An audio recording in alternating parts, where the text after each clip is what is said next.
Good afternoon, everyone. My name is Jill Slyter, and I'm a caregiver for my mother, who has Alzheimer's. My grandmother died in 1991 at the age of 87 of complications likely related to Alzheimer's disease. She was never officially diagnosed, but she exhibited symptoms while staying with my mother on an extended visit in 1988. During that time, my grandmother attended an adult daycare center several times a week, primarily because my mother was unable to attend to her mother during the day. My mother referred to the daycare center as, quote, a horrible place where people just sit and stare off into the distance. She hated sending her mother there, but she needed help, and at the time she was unaware of significant resources available to people living with AD. Since that visit, and subsequent to her mother's death, my mother lived in abject fear that she would be struck with this horrible disease. A fiercely independent cancer survivor who was uniquely outspoken, my mother could not conceive the idea of being unable to think, speak, or do for herself. This monster of all diseases could take away the thing she holds most precious in her life, her independence. For her, this is a fate worse than death. Not unexpectedly, my mother was diagnosed with dementia related to AD last year at the age of 78. Some of her worst fears are realized, but we find ourselves at the forefront of resources, treatment, and support through the Alzheimer's Association. I don't know what her journey will be, but she will not travel alone. So much more is known now about AD and how it progresses, coping strategies, how to provide engaging and enjoyable daycare to those who are in need, and much, much more. My mother and I currently attend an early stage support group where we talk about our experiences, ask questions, and get vital anecdotal and educational information that will help both of us navigate the AD gauntlet. It's not unthinkable that I will have Alzheimer's disease. I'm not afraid of it, because I know there are people all around me who are working night and day to provide me and my family with comfort, expertise, and assistance. My mother looks forward to each weekly support group meeting because she loves to meet and talk to new people, hear their story, and make a difference in their lives. She's also involved in writing a blog for the Alzheimer's Association website, and in an ironic twist of fate, she hopes to become a volunteer at the adult daycare center she once feared. I'm so happy to introduce the woman who inspires me to achieve the highest possible goal, even in the face of dire opposition, my mother, Jan Boomsliter.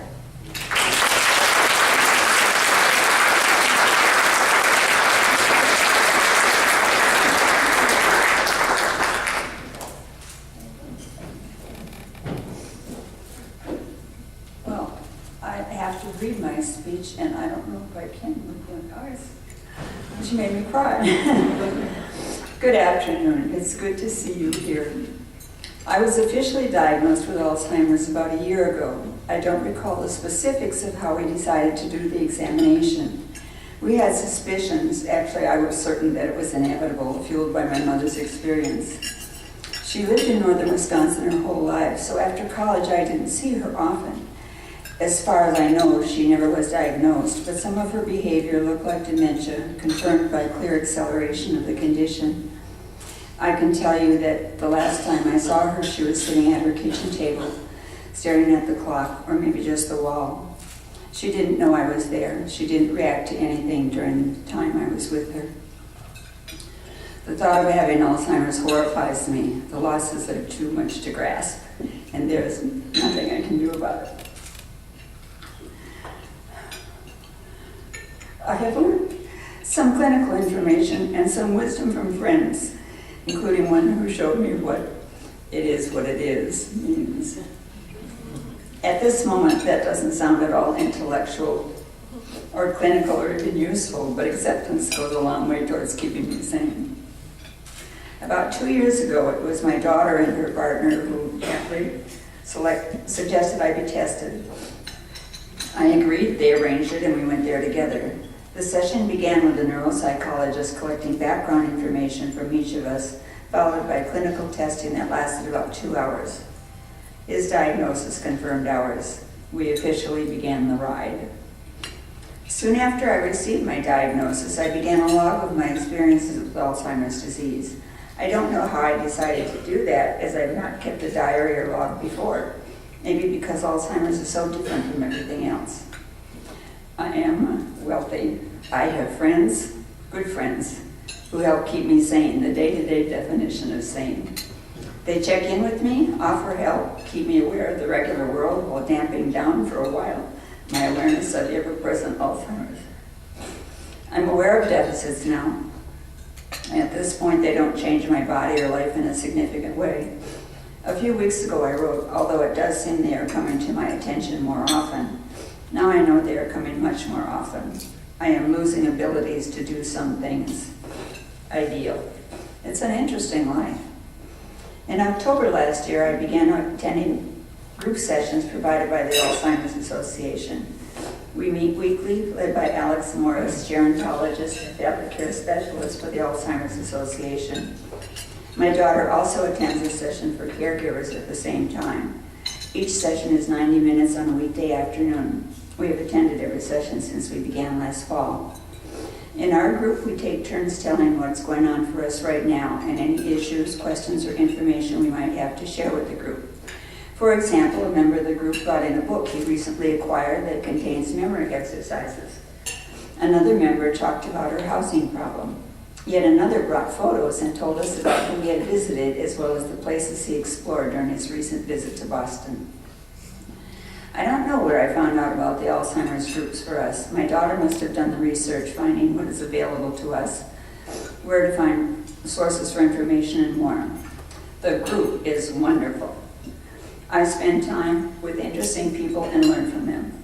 We have an opportunity to widen our individual knowledge. We laugh a lot. Alex informs us, teaches us, answers questions, listens to us, and a great deal more.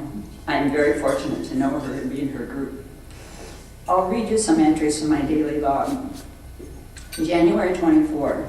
The short-term memory is not doing much for me. I make notes. I've devised a system that uses 3x3 sticky notes, including trashing them immediately. The item, to-do, question, short-term instruction is settled. Trashing them is critical as I can't handle two thoughts at once. I must remove every note as it loses its purpose. Keeping old notes around? Chaos. Worse than that, it degrades the system, causing more work. I cannot hold more than one thought at a time, literally. Let's say I'm going to bring in the mail. As I cross the porch, I notice debris to be swept off, which automatically creates a mental note. Nothing new or exciting there. But it becomes interesting when I realize that I no longer know why I'm out on the porch until I'm back in the house and again want to see what's in the mail. Sounds like teenage boys, doesn't it? I wonder if anybody's investigating that. It's common for everyone once in a while. I don't know, maybe somebody can explain or we'll work it out. It's an interesting life. I am still horrified. Can I actually change my horror of being non corpus mentis while the body continues life? I have no idea how to do that. I wish I knew. I look forward to group. Robin is on holiday, so the fun factor is missing. We have a new guy. Maybe I can corrupt him too. I'm in another kind of period where I can recall very little. I know what I'm looking for, but have no idea what to do to get it. It sounds like everyday lapses, doesn't it? I wish I were able to describe it better. All I can say is that the feeling about these everyday glitches is different, and they escalate in a frighteningly short time. My definition of different in this case also covers losing something I have known for a long time. For example, a word. Not a word that I can't find right now, but a word that seems to be lost forever. Or ability. It's clear I cannot count on my normal ability to organize things reliably. That requires memory. Same for some action. Preparing for a choral performance has always been simple and easy, almost automatic. Before going on stage, I checked my music. Now I ask someone else to check it too. February 3. An accomplishment. I prepared my music binder for this concert period without hesitation, no fuzz in the way. I'm also confident when choosing the evening TV. Now that looks small, petty, pathetic. Well, not pathetic. It is what I was the last 3 or 4 weeks. Choosing a TV show is ordinary, but only when you can do it without having to make a plan. March 12th. My world is sticky notes. I have to go think now. Then I'll pick up the book I've been reading, then sleep. I wonder who I'll be tomorrow. March 19. I haven't yet logged the Christmas gifts disaster. Another kind of organization I used to do easily and well. Try to imagine my horror when discovering that not only would I be short on gifts, but that I created the problem. Nor did I unconsciously accept the failure until we were much too close to Christmas. I recognize deficits much more frequently now, ideas and flickers of ideas, and remembering things I wanted to write. Now, of course, I can't recall what they were. Those were just a few of interest in my continuing log. Besides speaking with you with the intent of widening your knowledge a bit, I have the opportunity to write a blog about this experience. If I am able, it will be posted on the Alzheimer's website. I haven't narrowed the topics yet, but I'll learn. This can offer another way to expand knowledge about Alzheimer's, mine and yours. Thank you.